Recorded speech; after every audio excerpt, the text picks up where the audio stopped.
Podujatie Detské tour Petra Sagana veľmi dobre poznáme už každoročne a tešíme sa, že sme ho tento rok znova mohli privítať. O to viac sa tešíme, že tento rok je to práve finále celej túr, ktoré sa u nás odohráva a že popri tomuto podujatí tu máme aj Speed Trial podujatie a rovnako aj majstrovstvá Slovenska v graveli. Tým pádom dnes máme taký festival cyklistický, taký Bike Fest celú sobotu i napriek tomu počasiu, ktoré ráno bolo trošku komplikovanejšie, ale myslím, že s tým sa každý veľmi dobre vysporiadal.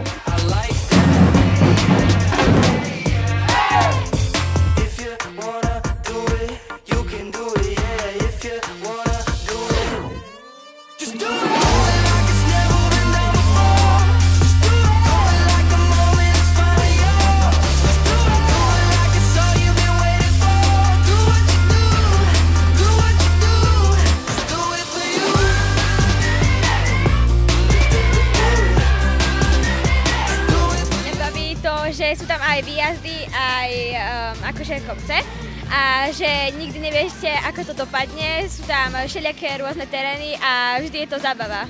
Tá technika je fajn, takže to asi najviac. Nie sme tí moje kolegyne, ale kamošky sme, už sa poznáme celkom dlho. Celkom dlho, asi okolo 4 rokov. No asi tak, neviem.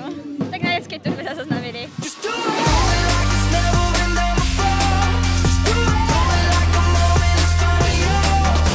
Gratulujem k prvému miestu. Aký to bol pocit stáť na pódiu?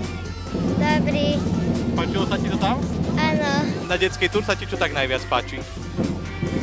Žltý dres.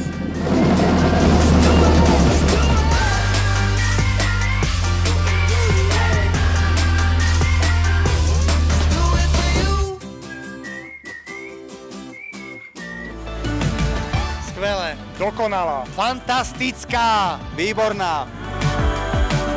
Vidím cyklistov, ktorí bojujú o každý meter, o každú sekundu, o každý bod v celkovom poradí a viem, že to má význam. Tým, ktorý mám okolo seba, je naozaj skvelý, pretože pripraviť toto podujatie nie je vôbec jednoduché.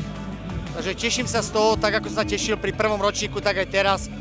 Je to, verím, že aj pre ostatných úžasná akcia. A verím, že aj budúci rok, kedy ho isto pripravíme, budeme pokračovať v tejto nasadenej latke.